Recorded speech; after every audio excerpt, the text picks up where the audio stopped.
My husband was reborn. The first thing he did after being reborn was to bypass me, trapped under the rubble of a collapsed house from the earthquake, and dig through the debris on the other side. I felt no pain, but rather a sense of relief. In this life, I no longer have to carry the burden of his mother becoming disabled because he chose to save me instead of her. No longer do I have to toil like a beast of burden for the Sue family, as if atoning for sins, freely offering my blood, sweat, and tears to them. Even death would be fine anyway. I don't want to go through the hardships of my past life again. I used to be beautiful, lively, outgoing, and capable, the apple of my parents' eye and a rising star in my boss's view. After marrying into the Sue family, all my happiness was shattered, and I was plunged into 20 years of a nightmare, worked like a beast of burden. Mother Sue would always scream at me, "If my son hadn't insisted on saving you first, I wouldn't have lost my legs and become a cripple." My sister-in-law would also cry and scold me, "If it weren't for you, I wouldn't be a poor child without a mother to take care of me." Sue June also regretted it countless times, saying, "If it weren't for saving you,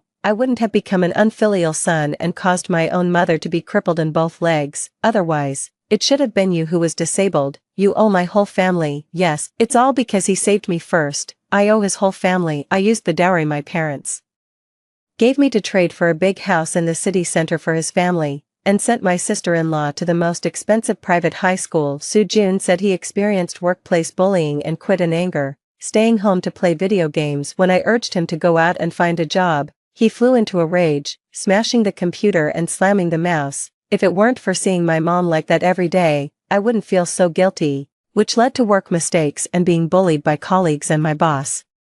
"Then I wouldn't have quit and stayed home." The original me was highly valued by my boss and was about to get promoted. Hearing that, I couldn't very well ask him to work anymore. I even obediently bought him a high-end computer and mouse so he could game better at home. The only person in the family who never used words to oppress me was Father Sue, but he's a useless freeloader in the family, with no say in anything. Every time, he just half-heartedly smooths things over, then goes back to focusing on his TV. I'm the sole breadwinner for a family of 5, working diligently every day, terrified of losing my job. After work, I have to rush home to cook and do the housework. If I come home even a little late, the whole family greets me with angry faces and scolds me, and not a single vegetable gets washed or a single floor gets mopped. I owed them, so I didn't dare talk back. I could only swallow my frustration in silence, letting it fester inside. It clogged my breast ducts and eventually turned into breast cancer, which killed me. I originally had an opportunity for an overseas assignment and promotion at the company, but the Sue family can't do without my care. I don't even dare to work overtime, let alone take an out-of-town assignment for training, and so, colleagues who are less capable and less qualified than me have, one after another,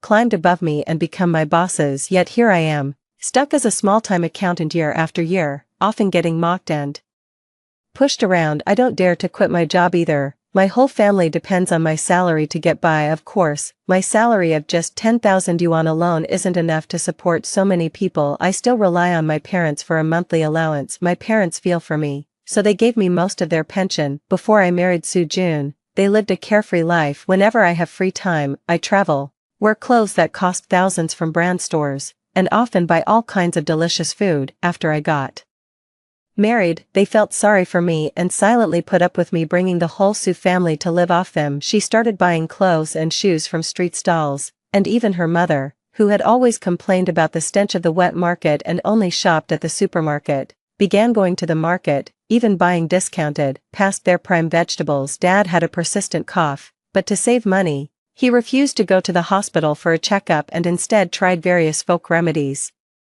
This delayed the diagnosis, and by the time lung cancer was detected, it was already in its advanced stage. Unable to bear the loss of my father, my mother fell into deep depression and soon followed him to the grave. I don't know if it was due to excessive stress and overwork, but I miscarried several times and eventually became infertile. Mother Sue scolded me, calling me a hen that can't lay eggs, saying I would end the Sue family line. Sue June met a woman in a game, had 2 kids with her behind my back, and used my money to support them. I thought I owed the Sue family, so I silently endured everything, until I was diagnosed with breast cancer. Terrified of the pain from cancer, I gathered my courage and jumped from the 30th floor. I can't believe I've been reborn. Even more unexpectedly, Soo-jun had also been reborn too. Soo-jun frantically called out for his mother while digging through the rubble of bricks and wooden beams, ignoring his bleeding fingers. Before the earthquake, this had been a small single-story shop awaiting demolition. Soo-jun and I were just ordinary colleagues, working in different departments. I happened to be passing by that day and wanted to buy a bottle of water. It ended up being hit by a magnitude 5 earthquake. The entire bungalow collapsed, trapping me inside. I had just greeted Soo-jun before entering the store,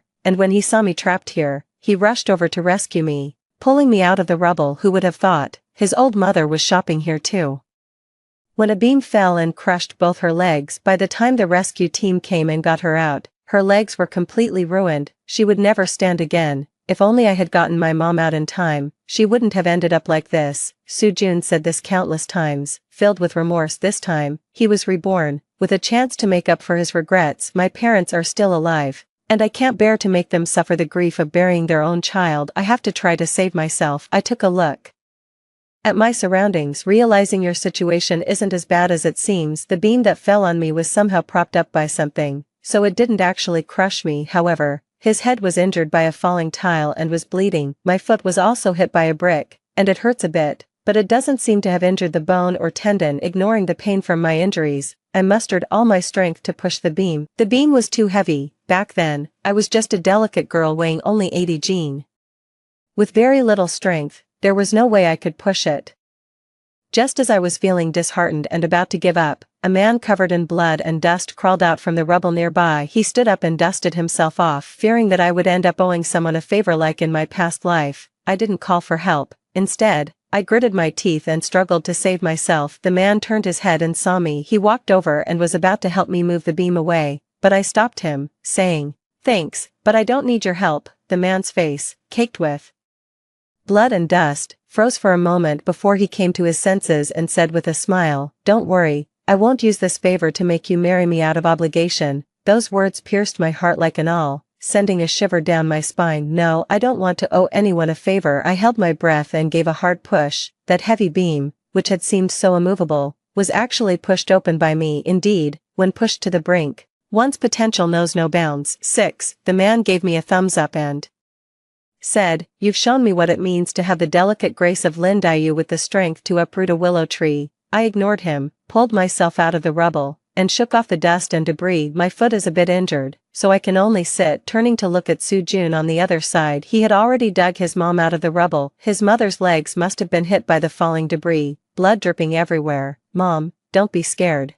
I'll carry you to the hospital right now. Your legs will be fine." Soo-jun comforted his mother, who was crying out in pain, as he bent down to lift her onto his back. As he passed by me, he gave me a slightly surprised look before hurrying away. Watching their retreating figures, I felt an immense wave of relief. In this life, I have nothing more to do with their family. 3. Let me help you to the hospital. The man looked at my bleeding foot and reached out to help me. "Thanks, but I don't need it." I pushed his hand away, held my bleeding head, and waited until the rescue team and ambulance arrived. The rescue team put both of us into the same ambulance. After arriving at the hospital, they were even placed in the same ward. "I don't quite understand why you have to treat me like a thief," the man asked me, utterly bewildered. "Did we have some misunderstanding before?" "No," I replied calmly, "I just don't want to owe anyone any favors. I'm afraid I won't be able to repay them." The man muttered, "It's just a small act of help in the midst of a disaster.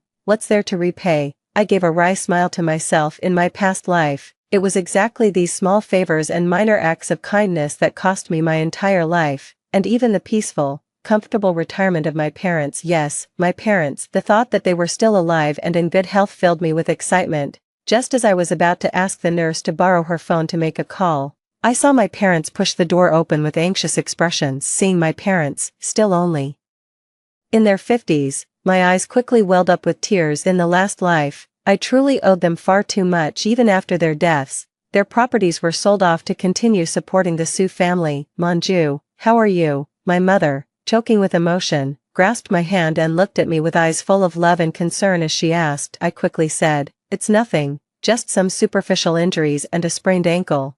I'll be fine after some rest." "Thank goodness you're okay. You scared us to death."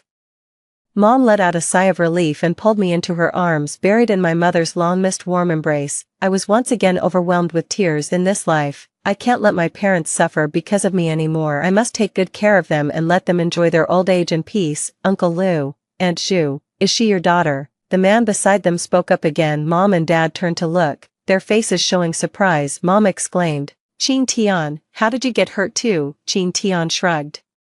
Helplessly, I happened to be at the collapsed building site too. Mom asked with concern, are you okay? I'm fine, just some superficial injuries, thank God. I'm so glad you're both safe. Mom breathed another sigh of relief and said to me, Manju, Qin Tian is the son of your father's comrade in arms, Uncle Qin. He just returned from abroad not long ago. Our two families had actually been thinking about arranging for you to meet, but who would have thought you'd end up becoming fellow survivors ahead of schedule? Upon hearing this, I vaguely remembered in my previous life, after the earthquake, my parents said they wanted to set me up with a blind date named Qin Tian. At that time, I was grateful to Su Jun for saving my life and was busy helping him take care of his mother in the hospital, so I turned down the arranged blind date. After being gaslighted by his entire family, I ended up rushing into marriage with him in a daze, for after washing off the blood and grime caked on his face, Qin Tian's sharp, handsome, and rugged features were exactly my type, but, mentally, I'm already in my 40s, having endured the terrifying marriage and family life of the Su family in my past life.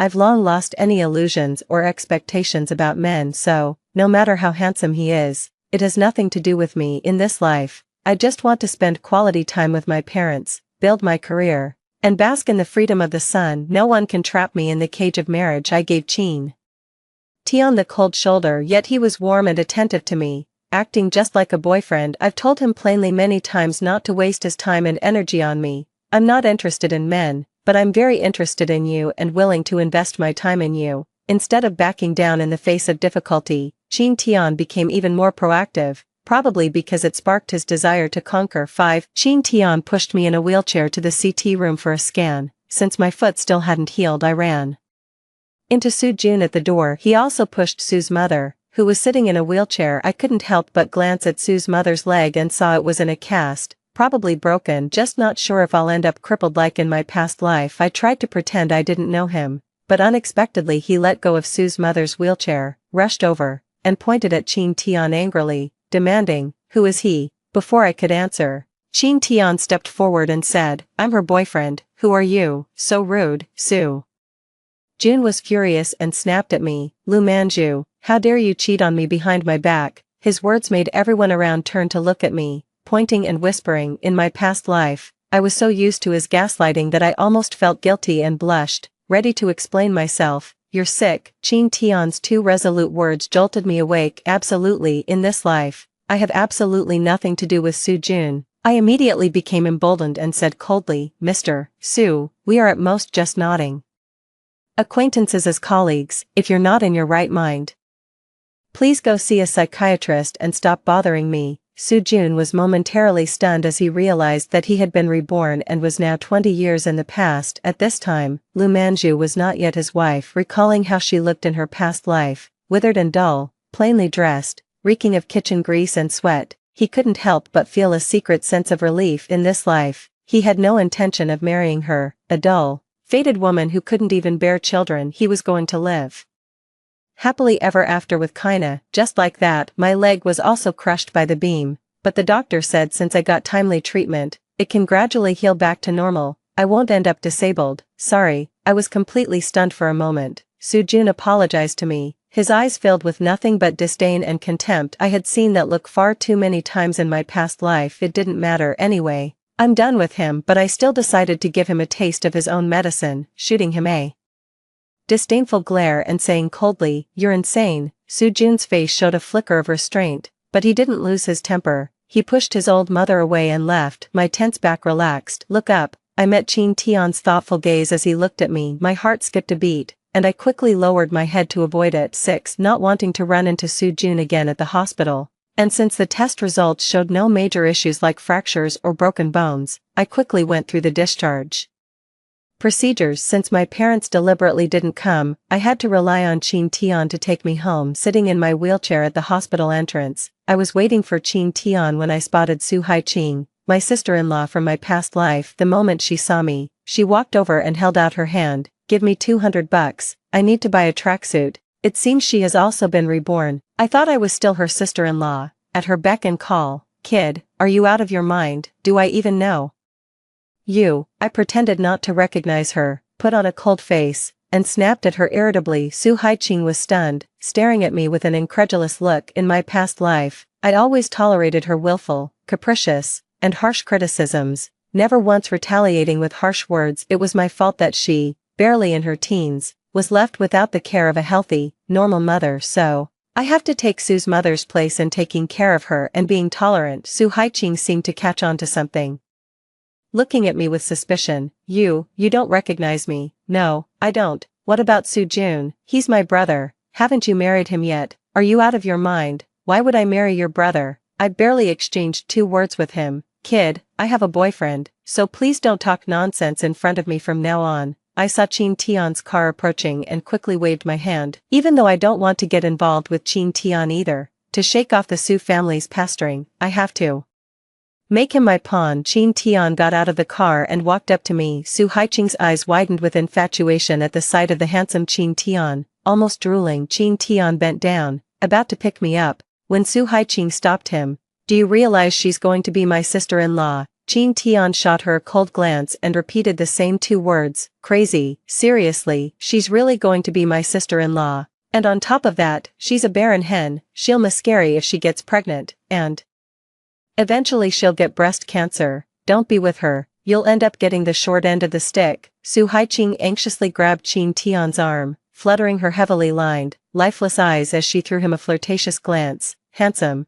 take a look at me. I'm younger, prettier, and better at bearing children than her. Qin Tian said coldly. I suggest you go over to the fountain. Su Haiqing's face lit up with delight. You want me to wait for you there, confirming our relationship by the fountain? How romantic. There's water in the fountain, you can use it as a mirror to see how ugly you are. Qin Tian's merciless tongue-lashing left Su Haiqing's face flushed with embarrassment. Then, she turned her anger from the humiliation on me. Lu Manju, did you say something about me to him? I rolled my eyes at her and said, you're crazy, I don't even know who you are. You're not that important for me to go out of my way and talk about you in front of others. How dare you curse me? I'll get my brother to beat you to death. Su Haiqing jumped up in a fit of rage. In her past life, she was exactly like this. Whenever I failed to meet her expectations even slightly, she threatens to have her brother beat me up or overturns the table right in front of me. Right now, I really want to slap her, but I'm afraid she'll latch onto me, so I have to hold back. 7. Smack.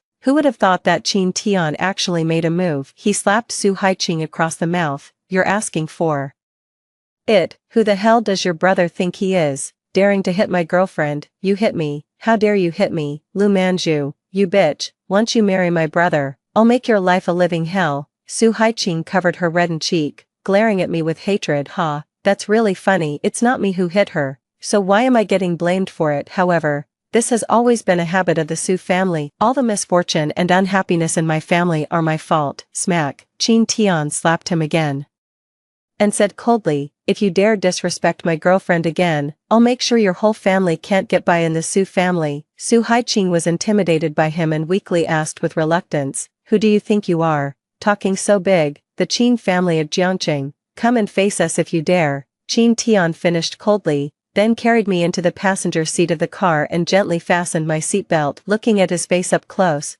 so gentle and handsome, my heart felt as if a feather had brushed lightly across it, stirring an unfamiliar flutter. In my past life, after marrying Su Jun, he never once treated me with tenderness. He treated me like a maid. When I had a fever of 40 degrees Celsius, he wouldn't even get me a glass of water. Once, I had an acute appendicitis attack in the middle of the night, and I had to endure the pain and go to the hospital all by myself. I collapsed halfway, and luckily, a kind taxi driver helped me get to the emergency room and even handled my hospital admission procedures. Looking back now, I was really gaslighted into becoming stupid. It's not like I begged Su Jun to save me. Why should I feel so morally obligated to owe his whole family and sacrifice my entire life for it? Aren't you curious about those 2 siblings? I couldn't help but ask Qin Tian, who was acting as if nothing had happened. Qin Tian replied indifferently, there are plenty of sick people out there. Nothing strange about it. I said nothing more. Of course I Wouldn't tell him I'd been reborn, just to avoid any unnecessary trouble.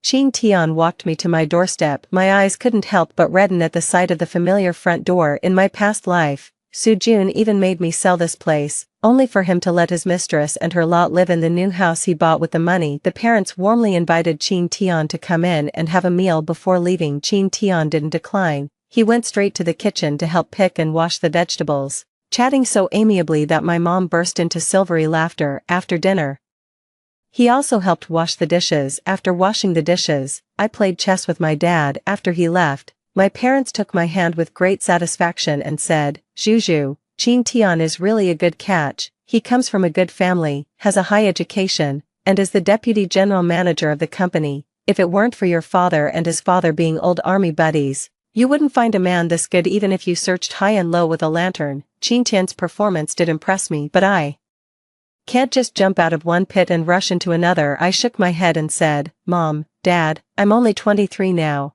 I want to spend more time with you and focus on my career. As for marriage, I'll put that on hold for now." "Fine, whatever you say." Mom surprisingly agreed readily, without pushing me to get married again. "You're a grown woman now, and whatever decision you make, my dear, I'll always support you." Hearing this, I couldn't help but hold back tears as I leaned into my mother's arms. In my past life, my foolishness had dragged my parents down. I was so deeply manipulated by the Su family that I couldn't break free, so they had no choice but to unconditionally support me and find ways to ease my burden. After my foot injury healed, I returned to the company. Same old seat, same old work, just the faces around me have gotten younger. The colleague next to me spotted me and immediately leaned in, whispering mysteriously, "Manju, did you know, Su Jun from our company won 5 million in the lottery and quit on the spot?" "I'm so jealous." "I don't know." I put on a nonchalant look, but inside, I was still a bit shocked. I can't believe Su Jun actually remembered the lottery numbers in his previous life. He also loved buying lottery tickets and dreaming of striking it rich, but the most he ever won was 5,000 yuan. I've never bought a lottery ticket, but Su Jun's exploitation of the reborn person's advantage reminded me it was 2009, the very year Bitcoin was born, and one Bitcoin cost just $1, barely 6 yuan. I quickly searched for a Bitcoin trading platform, saw someone selling 10,000 Bitcoins, and snapped them up right away. By 2024, this thing had surged to a peak value of over 670,000 per Bitcoin. By then, if I sell it off, I could instantly become a billionaire. No one else is selling Bitcoin anymore. I've taken all the money I've saved since childhood, 200,000 in total, and poured it into a mythical tech stock that's supposed to skyrocket 500 times in 3 years. Now I'm just sitting back and waiting for the payoff. After finishing these tasks, I started working hard. "Lu Manju, our department is sending one person to the U.S. headquarters for a month-long training program. After discussions among the management team, we've decided to select you. How do you feel about that?" After reviewing the spreadsheet I had compiled using 20 years of experience from my past life, the finance manager nodded with satisfaction and said to me. I nodded hastily. "I do. In my past life, I also had this opportunity at this very moment. I just turned it down at the time to take care of Mother Su. Since heaven has given me a chance to be reborn, I'm going to be my true self." As I walked out of the company, I saw Su Jun packing up his things after resigning. He stopped me and said smugly, "Lu Manju, from now on, I'll be someone you can never reach." "Oh."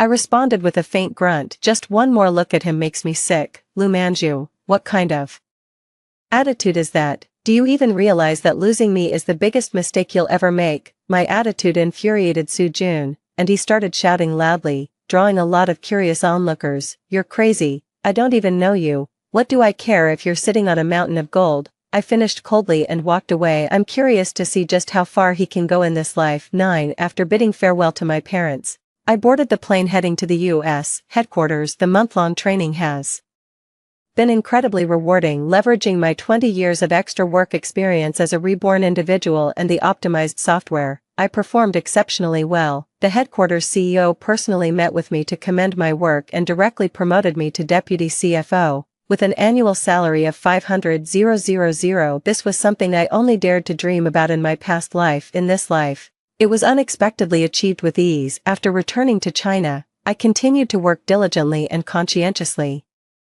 optimizing the entire company's financial management. A headhunter offered me $1 million annual salary to poach me. Grateful for the opportunities I've had, I chose to stay and continue working at the company. Of course, it's also because I'm petty and want to prove wrong those who looked down on me in my past life. In this life, I will become their boss. I'll give them back everything they've done and said to me, exactly as it was. 10. I thought Soo-jun and I would never cross paths again, but I never expected to run into him once more. He was being chased down the street by several debt collectors. The moment he spotted me, he crawled over, grabbed my leg, and begged, "Honey, please help me pay off my debts, and I'll love you for the rest of my life." Get lost. I kicked him away. Who's your wife? You're his wife. Then you have to pay back his debt. He owes us $500,000. The scar-faced man at the front snarled at me aggressively. She's my wife. Whoever owes you money, go ask them for it. Before I could even speak, Chin Tian appeared out of nowhere and said, standing right beside me, "So you're young Master Chin's woman. My apologies, my apologies. I didn't realize." After the scar-faced man groveled and apologized to Chin Tian, he stepped on Soo-jun and started beating him up. "Help me, Manju, help me." Soo-jun let out a wail. I didn't even glance his way, striding off with Chin Tian. "By the way,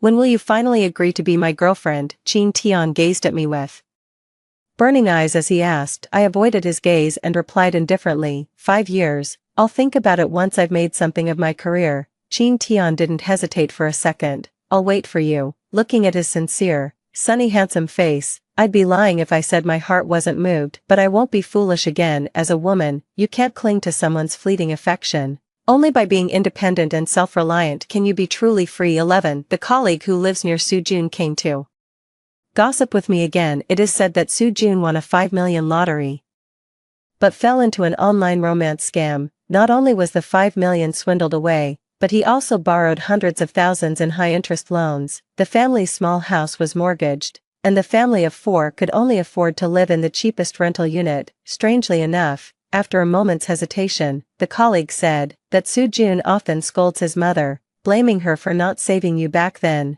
He says if he had saved you first, he could have made you his servant for life.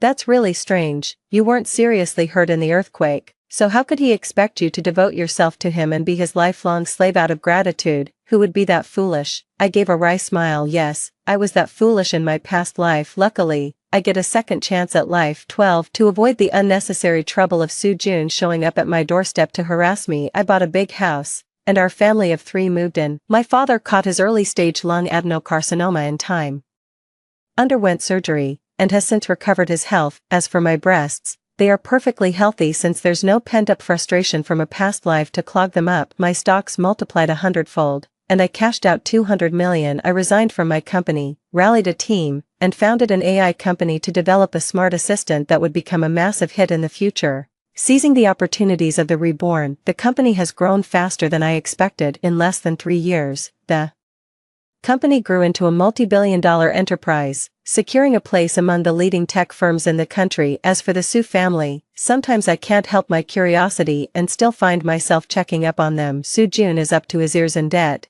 yet he's still hooked on playing video games and refuses to go out and find a job. Soo's mother scolded him and unplugged his internet cable. In a fit of rage, he picked up a dumbbell and brutally smashed his mother's legs, breaking them. The Soo family couldn't afford proper treatment, so they just slapped on some random Chinese herbal medicine. This led to a severe infection, the bone rotted away, and in the end, they had no choice but to amputate. He couldn't afford a wheelchair either, so he had to drag his crippled legs and walk with his hands. Soo Hai-ching couldn't afford to finish high school, so she had to go out and find a job. She met a so-called rich boyfriend, only to be tricked into going to northern Myanmar, where she lost contact.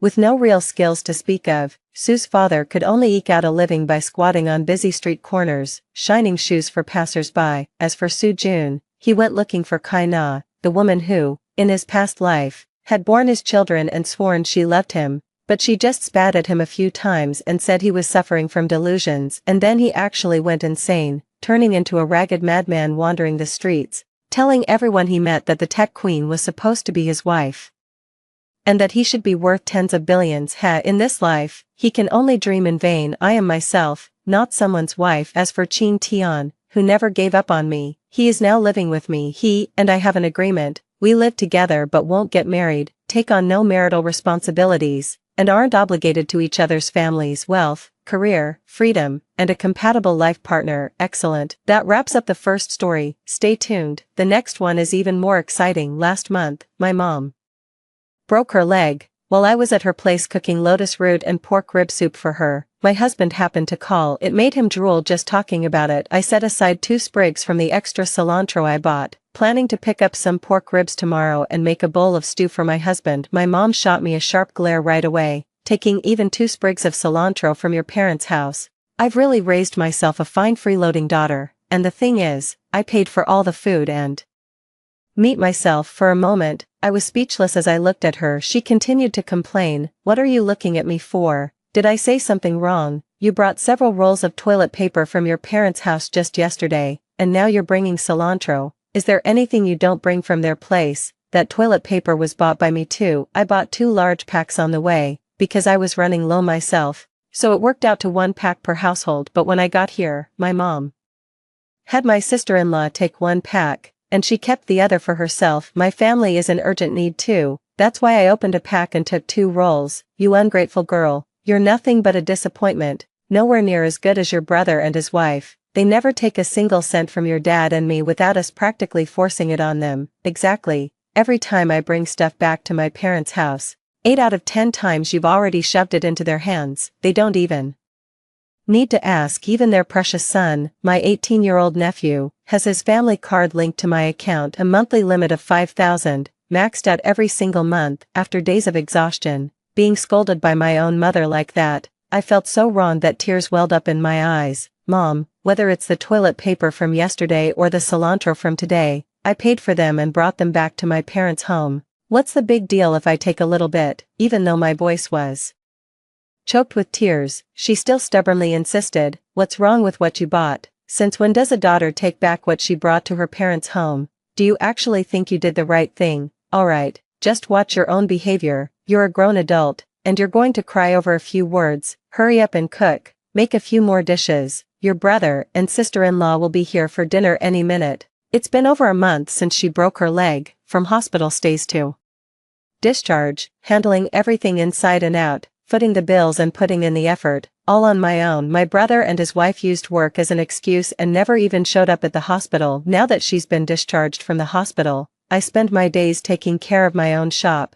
then rush back to my parents' house every evening to cook dinner for the whole family. At this very moment, her own mother, who had been tirelessly cared for day and night for over a month, repaid her with nothing but a cold-hearted scolding. I suddenly felt utterly exhausted, my heart hollow and empty, and all I wanted was to throw in the towel, turn off the heat for the simmered pork rib and lotus root soup, ignoring the array of washed and chopped greens on the cutting board waiting to be stir-fried. Take not only those 2 sprigs of cilantro, but the whole bunch that's left. Both my husband and daughter love eating cilantro. I grabbed my car keys and my bag, ready to walk straight out. My mom grabbed my bag strap. Where are you going? I pulled her hand down.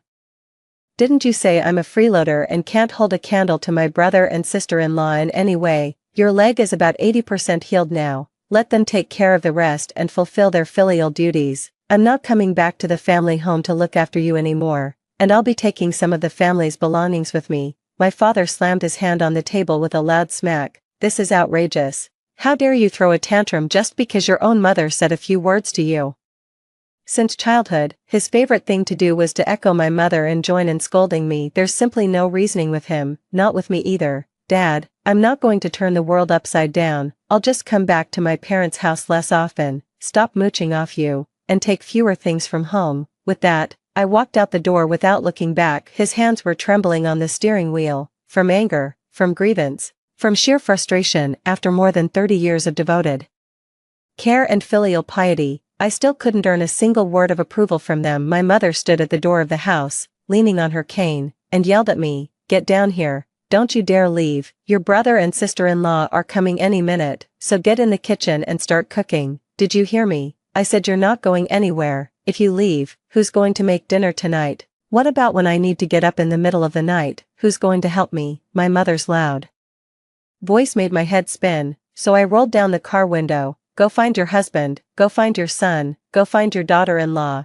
Then I rolled the window back up. "No matter what, I'm leaving now, right away." The words "living off my parents" were the final straw that broke me. When it comes to the bond with my parents, my heart has crumbled badly. "You ungrateful girl, you're so heartless, my leg hasn't even healed properly yet. And you dare to abandon your own mother and walk out on me." I quickly turned the car around in the small courtyard, and seeing that she couldn't keep me, she shouted from behind, "You can leave if you want, but leave that bunch of cilantro behind. Your sister-in-law needs it for steaming fish tomorrow at noon." I see. No wonder when I was buying groceries today, I kept being reminded to buy more cilantro. I bought the fish 2 days ago, and she took it. Now she even wants me to buy the cilantro for cooking the fish. I ask myself, Mom, Dad, am I really your biological daughter? If only I were a child you picked up from the trash, then all the things I've been through growing up would feel a lot more balanced in my heart. I stepped on the gas and drove out of the courtyard. In the rearview mirror, my mom's leg wasn't lame anymore. She raised her crutch and chased after my car, shouting, "Cilantro, leave the cilantro." And they even took out their phone and pointed it at me to film. Rebellion. This is outright rebellion. Come and see, all of you. Come and see, I've raised an ungrateful snake, haven't I? Too. After leaving the village, I wiped away a few tears on my own, called my husband. "Honey, I'm on my way home right now. I miss you so much." My husband must have noticed something off in my voice, but he didn't ask anything. After a moment of thoughtful silence, he said, "Okay, I miss you too. Take your time driving. Don't rush, safety first. Your daughter and I will be waiting for you at the entrance of the neighborhood." Hearing my husband say that, my eyes welled up again. I hummed in response and hung up the phone. After entering the county town, before I could even catch a glimpse of the neighborhood, I spotted my husband and daughter first. The two of them were holding hands, already a short distance out of the neighborhood, craning their necks and looking around in the direction I was coming from. My husband in particular had his brows slightly furrowed, his face full of worry. Only when she caught sight of my car did her expression relax a little, and my daughter's eyes lit up, instantly beaming with joy. I pulled the car over to the side of the road. "How did you two manage to walk so far out of the neighborhood?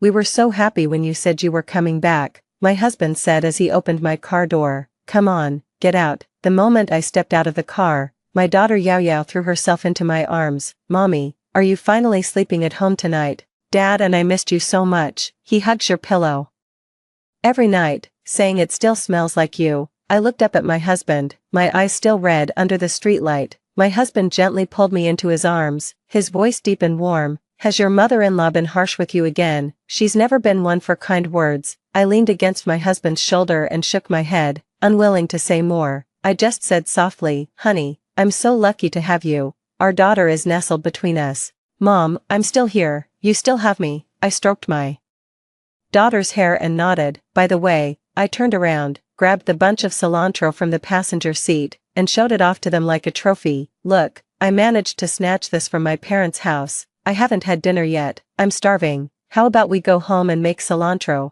egg, and meat soup?" The daughter was the first to cheer. "Yes, I love cilantro, egg, and meat soup the most. Dad and I only ate a little for dinner. When you're not home, we both lose our appetite." My husband chimed in as well. "All right, let's head home and cook now. I'll take charge in the kitchen. Your mom has been exhausted taking care of your grandma lately, so let her have a good rest tonight." My husband looked at me again. "You and your daughter go sit in the back, I'll drive the car back." I had barely stepped through the door when my phone started ringing nonstop. I picked it up and saw it was my brother. The moment he spoke, his voice was full of anger. "Lin Xiaoyu, you're way out of line. Mom's leg is still injured and you're picking a fight with her. Your sister-in-law and I worked hard all day, came home exhausted, and couldn't even get a bite to eat because we had to clean up your mess. She's still in the kitchen cooking now. I swear, you're getting more and more out of control." My husband couldn't stand it anymore, scowled, and snatched my phone away. "Brother, please talk nicely.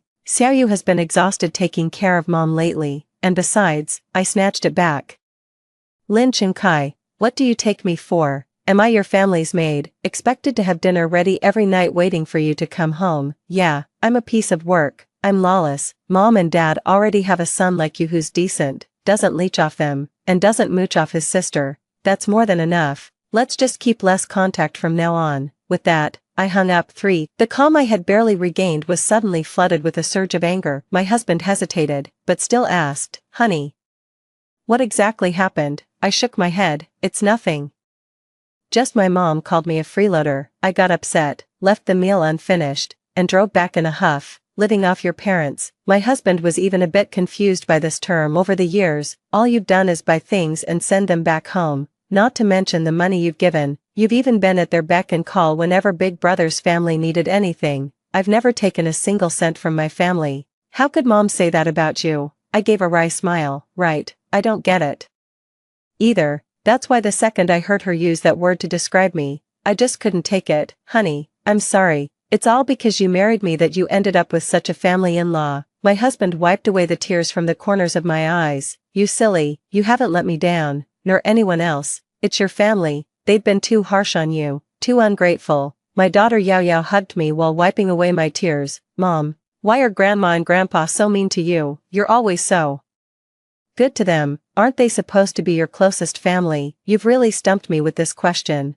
but deep down, I already knew the answer. Probably because they like your uncle, as a son, more than they like you, as a daughter. But you're the one who's truly filial to them. Uncle's family takes everything they need from grandma and grandpa's house, while you're the one supporting them. You spend more money on them each year than you do on our own family. I am speechless just looking at my daughter. Every thought of my own family sends a chill through my heart. Mom, it's okay, you still have me and Dad. From now on, we'll be even closer than your closest family. We'll always be good to you and love you forever. Listening to my daughter's words, I nodded, tears streaming down my face. Alright, Yao Yao, your mom is still hungry. Go sit with her on the sofa. Daddy's going to cook dinner. Where is there any peace and quiet? On the way back, the family group chat was already in an uproar, and now almost everyone is tagging me. My mom posted a photo of my car's exhaust fumes in the family group chat and went on a rant about how unfilial I am. She even accused me of laying hands on her, a patient,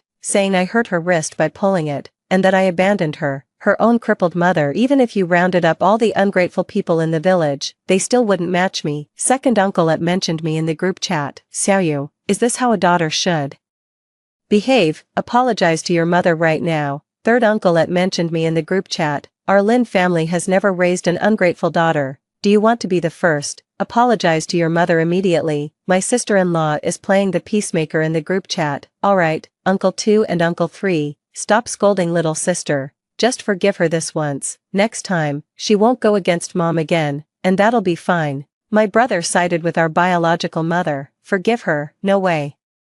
I think she's just gotten a bit of money in the last couple of years and thinks she's too big for her britches, daring to talk back to her own family. If she's got the nerve to storm off, then she can just stay gone forever. The Lin family doesn't want her either. Without her family backing her up, who does she think she is? I honestly can't think of a single time in my over 30 years of life when my so-called family home, my parents, or my brother actually had my back. When I was 7, I was bullied by a classmate and ran crying to my brother for backup. My brother, 5 years older, turned around and slapped me instead. I deserved the scolding. From then on, I never dared to ask him for backup again. At 9, my cousin from my uncle's family, 2 years older, snatched away my only 10 yuan of New Year's money. Crying, I went to my dad to stand up for me. My dad shook off my hand. So what if they took it? What does a little girl like you need lucky money for? It's all a waste. From now on, I will never turn to my dad for backup. As for my mom, she loved nothing more than scolding me and ordering me around.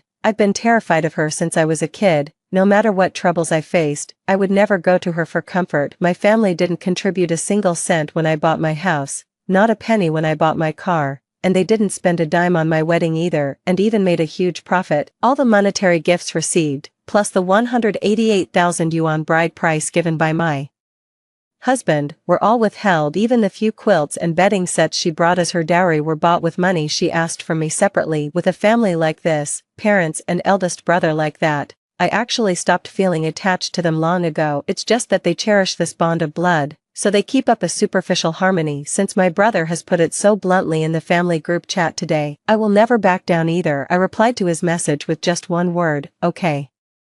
Since the Lin family doesn't welcome me and looks down on me, I won't be going back there anymore. Please forgive me, uncles and elders, as well. With that, I voluntarily left the family group chat for finally managed to eat a few bites of dinner in peace. His boss called, so my husband walked to the balcony and spoke to the other person in a gentle, respectful tone for quite a while. The words were full of reluctance and excuses. Then my father-in-law, who was far away in Jushur, called again.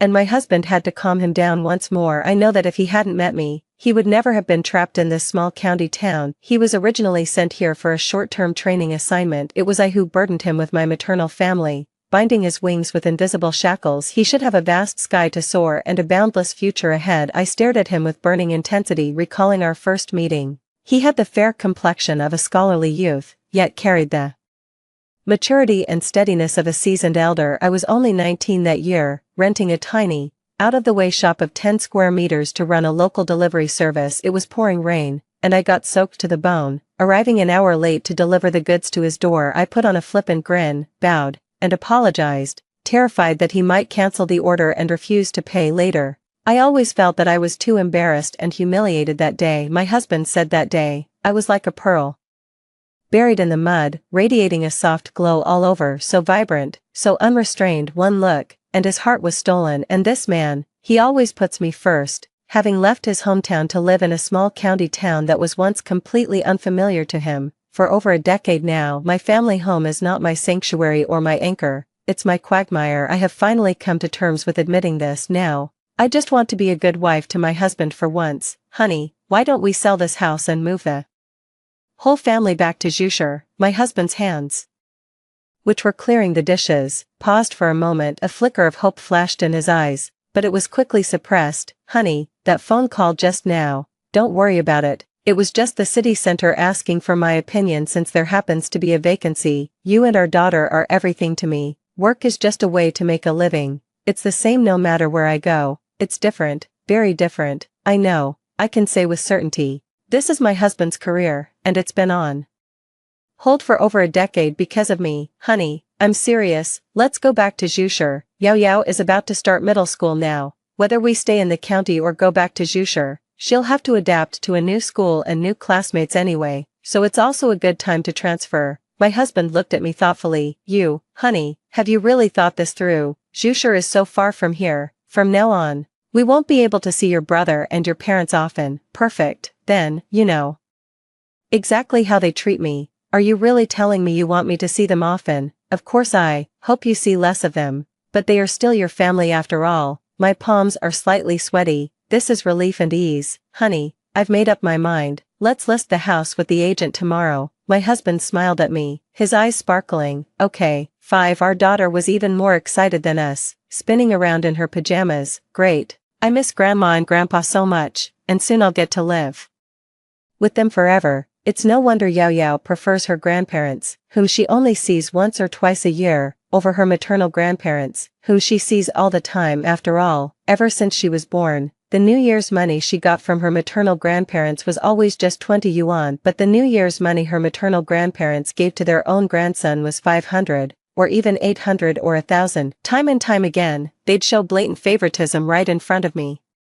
My husband, and Yao Yao, but the grandparents gave Yao Yao a red envelope of 10,000 yuan each. They also gave her 100,000 yuan at birth, saying they'd save it for her early to use as a safety net or dowry later. Mom, can we really go back to Jushur to live with Grandma and Grandpa, and never come back? But what about your shop? Haven't you always cared so much about it? I gently tapped my daughter's nose. Oh, my silly girl, Mom runs an online store. All orders are shipped directly from the manufacturers. I'm just a middleman making a profit on the price difference. It doesn't matter which city I live in. As for that little same-city delivery shop, it was all hard work and exhaustion with razor-thin profits and no real money to be made. Your dad has been trying to get me to quit for ages. Good riddance, closing it down since the rent is due at the end of the month anyway. I won't renew it. Just shut the doors for good. It's actually quite liberating to think about it. It was only because I always saw this as my own path that I couldn't quite let go and kept it going until now. The family of 3 was basking in the joy and contentment of their decision to return to Jushur. My nephew Lin Debeo sent me another message. Auntie, I don't mean to be harsh, but you really crossed the line today. How could you lay a hand on Grandma? Even if my grandma says a few words to you, she's still your own mother. When she scolds or criticizes you, you shouldn't talk back or resist. That's how it's always been, hasn't it? What's gotten into you today? You suddenly changed your attitude like you're losing your mind. My mom had to cook dinner after work, and she was already in a terrible mood. She came back from grandma's place and had a huge fight with my dad. You've turned my household upside down. On top of that, you said such heartless things in the family group chat and even left the group. How can you cut ties like this with your own parents and eldest brother? My grandma wasn't wrong about you. This is just plain unfilial. Auntie, you know I've always been on your side. Take a good look at yourself and reflect. I'm only saying this for your own good. Almost forgot this ungrateful little brat. I've been footing nearly all his bills since he was a kid, from food and clothes to rent and rides. Every time there's a conflict, big or small, in my family, he puts on a gentle front with me, but between the lines, he's always siding with his parents,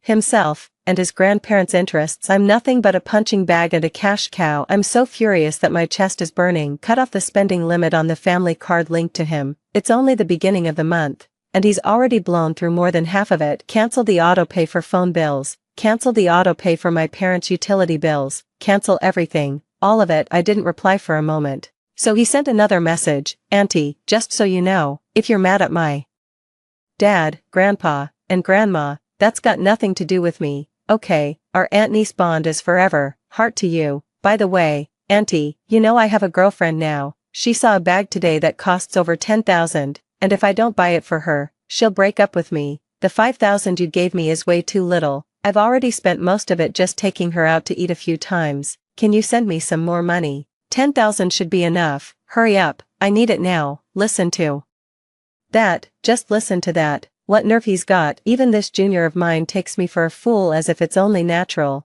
That 5,000 limit wasn't something I offered willingly if it weren't for my mother finding out that her good-for-nothing grandson, who spends all his time hanging around the streets, actually got a girlfriend, and then throwing a huge fit, insisting that I support him for a few years until he marries her. My brother and sister-in-law can't afford it. If I, his own aunt, don't step in, his precious grandson will end up a bachelor. The neighbors all gathered around to watch the spectacle. Seeing her lose all dignity and throw a tantrum in the yard, I was left with no choice but to agree. It's not that I can't afford 5,000 a month, it's just that it's truly not what I want now. I don't even want to chip in a single cent anymore. I suppressed the frustration inside me and replied to him, "You're your grandparents' grandson and your father's son. If I fall out with them, I fall out with you. From now on, if you need money, go ask your grandparents or your parents. If you come asking me again, don't blame me, your aunt, for blocking you. Remember, I'm just a married-out aunt. I didn't give birth to you, so I have no obligation to support your dating life, let alone help you get married." 6. Fine, Lin Xiaoyu, you're ruthless. He gritted his teeth and replied to me, "This is my own nephew, whom I have genuinely loved and cared for 18 years. Just like his grandparents, all he wants is to shake money out of me."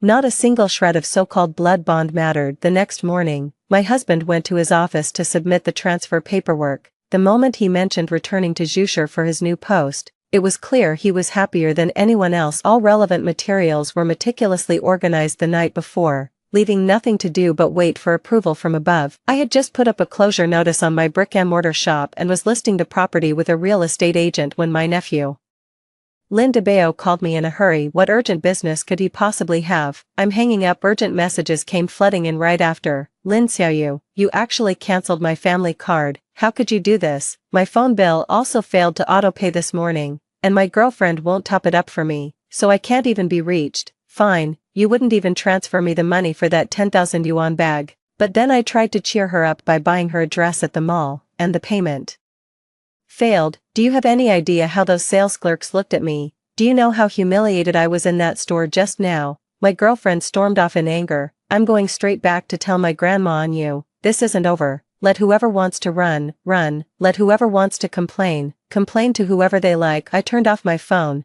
couldn't be bothered with him, and continued discussing the house sale details with the agent. Need to sell it quickly once my daughter, husband, and I leave this small county town. None of you will ever find me. I'm done dealing with this mess of toxic people and endless drama from my family. I had just gotten home from the real estate agency when my mom called. I answered, knowing it must be about Lin DeBeo. Her voice trembled with rage as she spoke. "Lin Xiaoyu, I'm ordering you, recharge the money on DeBeo's family card right now. If his girlfriend breaks up with him because of this, I'll disown you as my daughter." I said calmly, "Fine, I don't really want you as a mom either." After hanging up the phone, I felt neither sadness nor disappointment, just a serene clarity in my heart. I now know exactly what I want and what I don't. What should I cherish, and what should I let go of? Turned off my phone and enjoyed a peaceful afternoon. In the afternoon, I organized the online store orders and urged the factory to ship them out one by one. Go to the market to buy pork ribs, cilantro, and other seasonings, as well as vegetables, meat, and fresh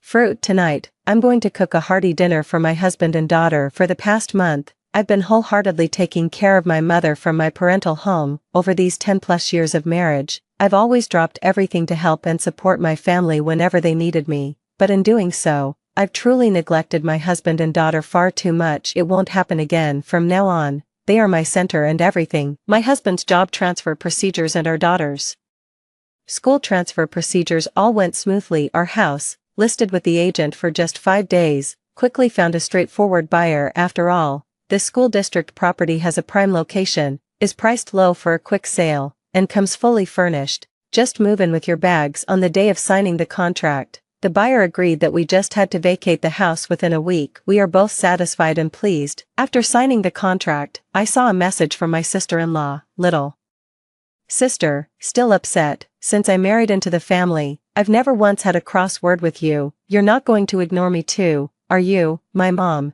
dad, brother, and even Lynn DeBeo. There are plenty of people in the Lynn family to play the villain. Naturally, it's not her place to pick a fight with me. I paused for a moment, then replied, "What's up, sis-in-law?" You replied to me, "So it seems you're not mad anymore. That's good. We're all family, and family grudges never last. Your brother has a bad temper, so don't hold it against him. I've also talked to Mom. She shouldn't have said those things to you, but you were pretty impulsive too. Either way, let's just move on from this, okay? After all these years, I know her well. Sister-in-law, just say what's on your mind." "Alright, I'll be straightforward. About DeBeo's family card, could you renew it for him? You know he has no degree and no job. He finally managed to find a girlfriend. If she leaves, what if no one else is willing to be with him in the future? These young girls nowadays spend way too much money on dating. Your brother and I barely earn enough to support them. Look, you make good money, so this little bit shouldn't be a problem for you, right? I earn more,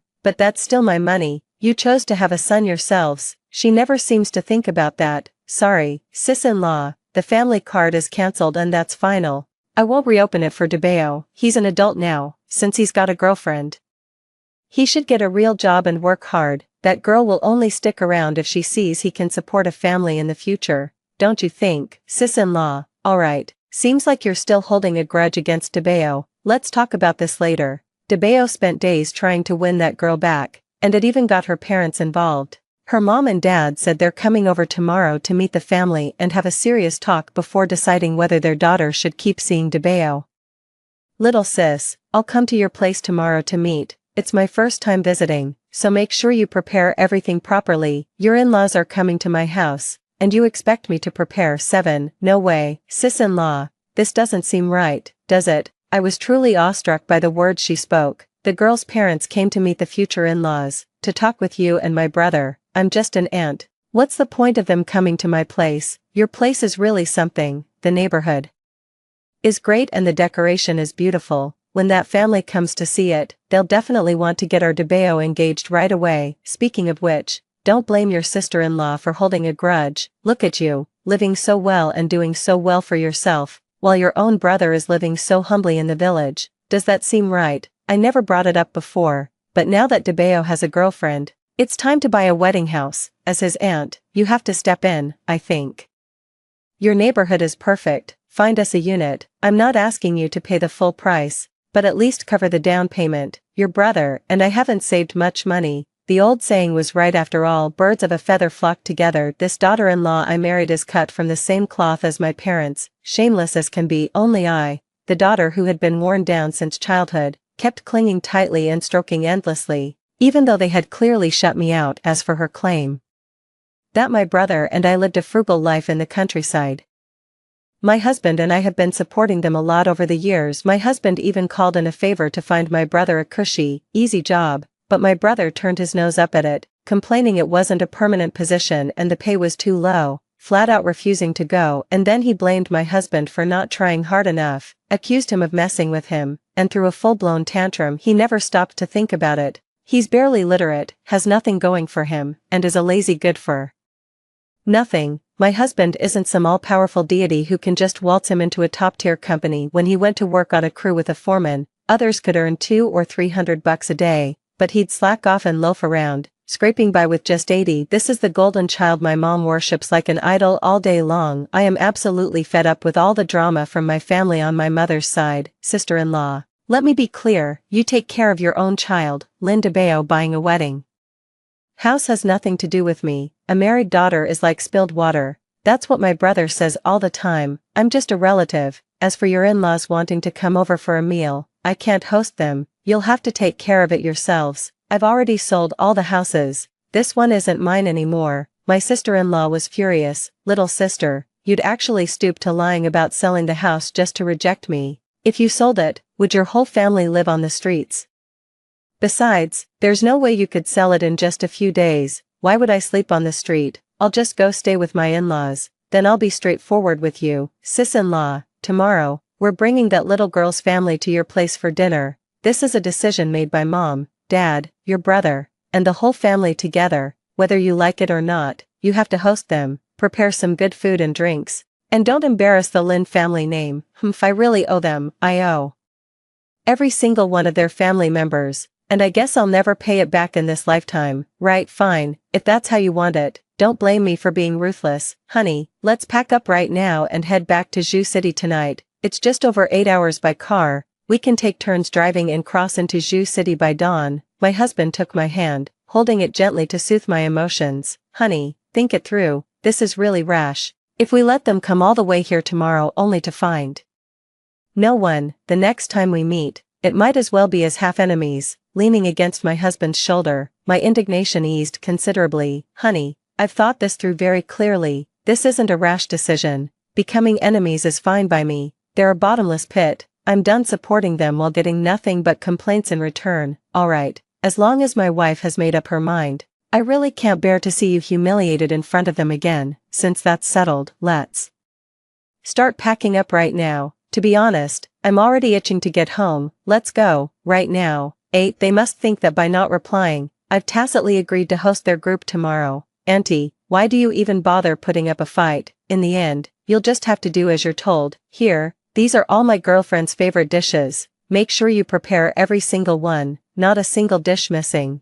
As long as my girlfriend enjoys her meal tomorrow and her parents agree to let us stay together, I'll have my grandma and dad forgive you for your unfilial behavior these past few days. You fucking bastard. I'm coming for your mom. Block them directly. Pack everything you're taking into the trunk, and just leave behind whatever you can't take. Place the last key the new homeowner allowed on the shoe cabinet by the inner door, then closed the door behind. This house is no longer any of our concern. It was already 8:30 at night when my mom called me again. After tonight, I won't get to see her for a long time, so I'll just take one more call from her. Why is the village electrician showing up at our door to collect the bill tonight? You little brat, you wouldn't dare cut off your own parents' utilities, would you? Pay it now. He's still waiting inside. Always money. Every time they come to me, it's nothing but money, money, money. All of it just asking for money. I seriously wonder, if one day I end up penniless and sleeping on the streets, would they even have the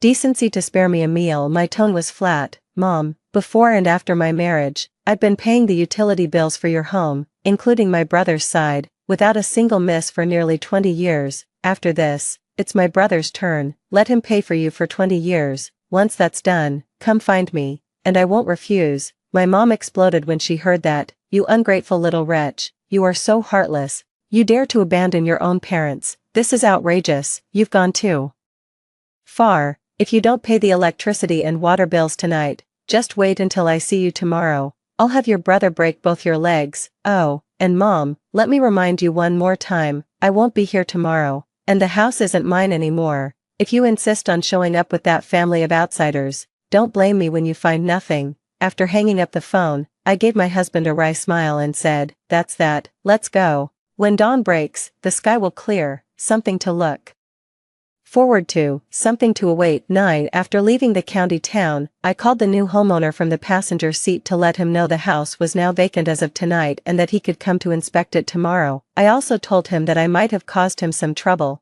After sincerely apologizing, I said directly that if anyone comes to cause a scene at his doorstep tomorrow, he should feel free to drive them away without worrying about my reputation. When we knocked on my in-laws' door early in the morning, they were overjoyed and flustered, scrambling to help us carry things. I made a big breakfast spread, and we did eat a bit late. My family from my mother's side kept bombarding me with relentless calls, one after another. I silenced them all and refused to answer. I couldn't let them ruin the rare, harmonious atmosphere at the dinner table. It wasn't until after 10 in the morning that the new homeowner called me again. I just found out what they've been up to. Seeing that no one answered after knocking for a long time, my brother and Lynn DeBeo actually smashed the door down. A group of people barged in, ate, drank, and relieved themselves in the house, turning the tidy and clean place into a complete mess. The new homeowner, red-eyed with rage, called the police on the spot. What else could I do? I just had to apologize to them over and over again on the phone, and as I always say,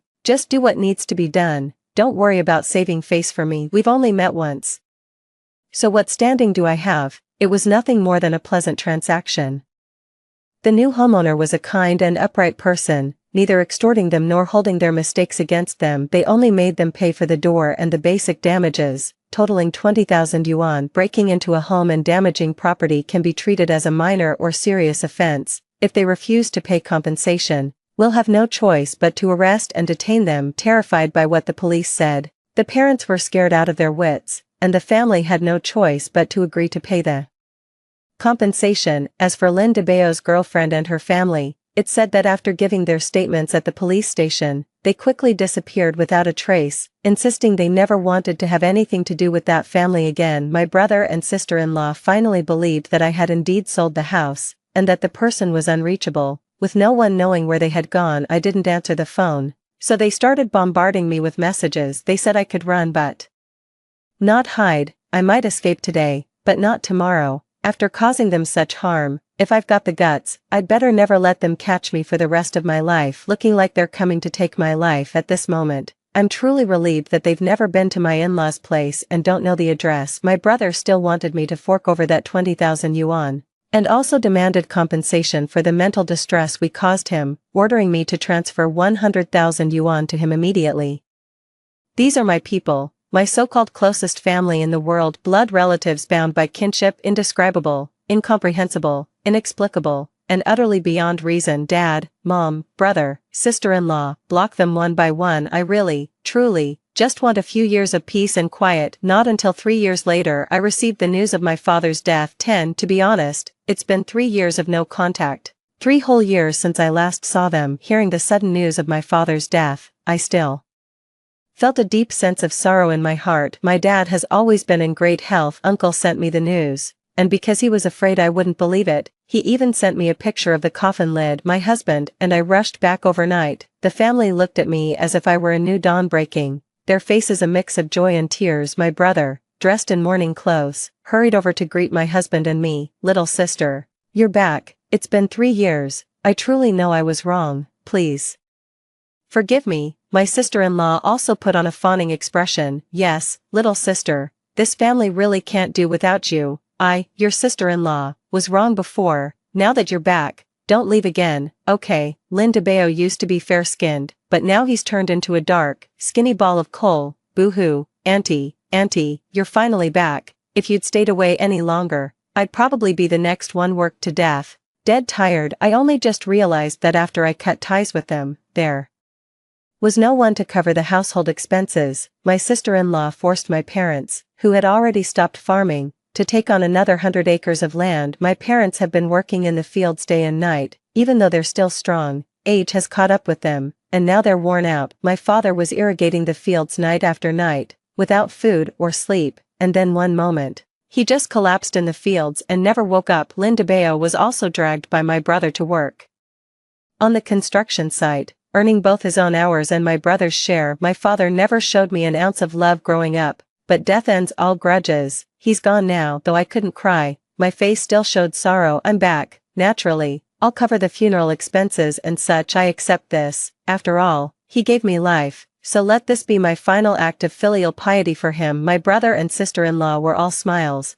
They didn't have to worry about the funeral expenses, but all the Condolence money from the whole village would go straight into their pockets, they just need to collect the money and rake in a quick profit. She greeted everyone with a grin from ear to ear, turning a solemn funeral into a boisterous celebration. My mom's hair is streaked with gray, with barely a few black strands left. She's aged beyond recognition. I still remember 3 years ago, her hair was jet black and glossy, with hardly a single white strand. Daughter, you're my own flesh and blood, you can't just abandon me. Your father's gone, and your brother and his wife will wear me down until I'm dead. Can you take me with you, dear? I can't stand living with your brother and his wife anymore. Now I finally see that you're the only good daughter I have. I didn't raise you in vain. You're the one who truly loves me and takes care of me. Your brother is the real freeloader and ungrateful wretch. He's the demon spawn. How could I have given birth to such a monster like him? Take me away. Take your mother away with you. Sorry, Mom, I won't take you with me, because you're just like my dad. Never showed me an ounce of love since I was a child, and you've worn me down and crushed me even worse than he did since I was 3 years old. I was made to pour out the foot-washing water for the whole family every night and wash their stinky socks even on the night before my wedding. You were still ordering me to serve you by washing your feet, lecturing me that after marriage I should do even more to help my family, be filial to our parents, and repay the debt of gratitude for raising me. At the age of 7, I was trained to cook, and from then on, I was the one making every meal for the whole family, day after day, year after year. At 15, I ranked first in my class and top 10 in the county for the high school entrance exam, yet you forced me to drop out. University professors and principals came to see you in waves, only to be either driven away or cursed out by you. They said they'd waive half my tuition, and you still said no. There was even a kind teacher who offered to sponsor me for free, and you still refused. It's just because you're afraid that if I study too well, I'll fly away in the future and won't be able to stay by your side to take care of you in your old age. You already have my brother. The whole reason you had me was for this, so there's no way you'd agree to let me keep studying. These are the words you later said to me yourself. Absolutely short-sighted, utterly ridiculous. If I truly excel in my studies and become highly capable in the future, I will definitely bring you to a big city and take good care of you. Isn't that a better way to enjoy one's later years and a greater blessing? I'm only 15, still a minor, so no one dares to hire me for work. You rented 50 acres of land just for me. From then on, under the blazing sun, I, a slender girl, was alone in the fields, drenched in sweat, while you and Dad lay comfortably on the Kong, sleeping from noon till dusk. I finally reached the age to go out and work for myself.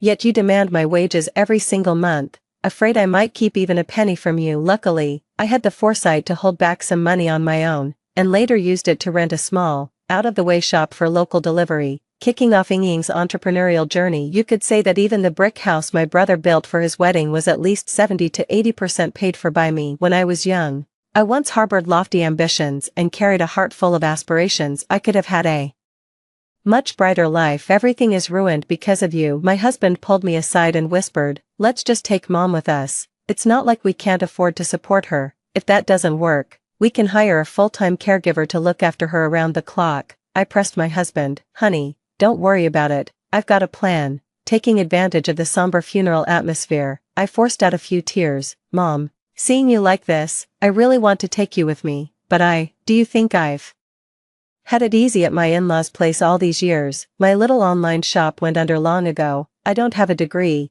can't even find a job in the big city, so I have to rely on my husband to support me. My in-laws can't stand me, afraid I'd run out of money. They'd slip me cash almost every day. They count out every penny for my allowance each month, and every few days they're at me to go over the accounts, complaining I'm a freeloader. They can't wait to kick me out. I'm afraid I'll suffer far from home, and you'd want to hold me up to the sky. If I bring you back this time and my in-laws see you, they'll probably make my husband divorce me, and we'll both be kicked out together. Sorry, in-laws, for using you as a shield. From now on, I'll be even more devoted in taking care of you. Repaying you makes up for that fragile feeling of growing up without a father's and mother's love. By then, I'll be a middle-aged woman and you'll be an old lady, with no income and high rent in the big city. I'm afraid we'll have no choice but to scavenge for trash and sleep under bridges. My mom was dumbfounded after hearing this. What? I never thought your in-laws would be like this too. I can't go scavenging for trash, and my body can't handle sleeping under a bridge. When it gets cold, I'd freeze to death in just one night. That's exactly what I mean. Mom, you should be enjoying your retirement now, and I can't just abandon you. Here's what I'll do, when I go back, I'll squeeze it out of my living expenses, even if I have to go without food or drink myself. I'll secretly set aside money for your old age support, 8,000 a year at most. I really can't do more than that. If my in-laws find out, I'm done for. Mom, 8,000 yuan in the countryside, plus a little township elderly subsidy, is enough for her to live quite comfortably on her own. My mother grabbed both of my hands with trembling fingers. All right, sweetie, it's settled then. You're 100 times more filial than your brother, but don't you dare breathe a word of this money to your brother and his wife. Just quietly transfer it to Mom's own card. Okay, I nodded heavily. Don't worry, Mom, your father already worked himself to death. If your brother and his wife force these old bones of mine to farm the land again, I'll go to the township and report them for elder abuse. That's right, Mom, let's do it just like that. I'm all for her. 2 thumbs up. These past 3 years, I've been incredibly happy living with my husband's family. We're a harmonious and united household. There's no way I'm letting my mom come over and mess all this up. I did indeed close the online store 6 months ago. My husband was promoted to a position of great responsibility half a year ago, and the strict regulations forbid family members from doing business even if it's just a small online shop. I can't leave any blemish on my husband's future. My mother-in-law knew I had gaps in my education. With her extensive network, she arranged top-notch one-on-one tutoring for me as soon as we returned to Zhu City. Self-study helped me earn an associate degree, better late than never, and I'm very satisfied. I used to think that the chance to learn came only once, and once missed, it was gone forever. But my mother-in-law said, as long as you have the desire to study and improve, it's never too late. Even when you're 70 or 80 years old, you can still attend a senior citizens college. Besides, you're only in your 30s, with a steady mind and a youthful body, still a truly wonderful age. At that time, I was self-studying for the postgraduate entrance exam. Seeing me burning the midnight oil night after night, my husband teased me, my wife is way too hardworking, isn't she? Since you've already gone for the master's degree, why not go all the way and get a PhD too? I believe in you, honey, but when the time comes, my education as your husband won't be impressive compared to yours. You mustn't look down on me. How could I ever dislike you? I've been desperately trying to catch up with you all along. You are my pride, my role model, the benchmark I will look up to for the rest of my life. I am striving to reclaim the ambitions and aspirations of my youth, while also working hard to catch up with yours. The funeral has concluded. I politely decline all invitations from my maiden family and everything related to them resolutely. I walked away with my husband without looking back. Still haven't unblocked my brother and sister-in-law from the blacklist. Just one last glance at my mother, her hair fully gray, with a look of confusion on her face. The thought of our next meeting might just be another funeral in white. In the end, my heart softened just a little. Fine, let's just round it up and send her 10,000 yuan every year. Story 2. Lu Shua, the crown prince of Beijing's elite circle, had a falling out with his beloved white moonlight and threatened to take his own life. I appeared before him with a strikingly similar face and became his kept songbird. He adored and pampered me, eager to lay every luxury at my feet. But when his white moonlight returned to the country, I pleaded with him through tear-reddened eyes. Ashuo, please don't go. He tossed down a stack of cash, pushed my hand away with a light chuckle. Be good now. It was just a fling. As he turned to leave, I stuffed the money into my pocket, booted up the laptop and started drafting the performance report. The patient's mood has stabilized, the bipolar disorder is in full remission, and treatment is hereby concluded. Then packed my bags, ready to skip town with the 30 million his mom gave me. An exquisite cake sat on the table, the candlelight casting a warm glow across my sculpted profile. Lu Shua wrapped his arm around my waist, planting a tender kiss on my cheek with an adoring smile. Happy birthday, sweetheart. What are you wishing for this year? I want to stay with you forever. Before I could finish, both our phones rang simultaneously.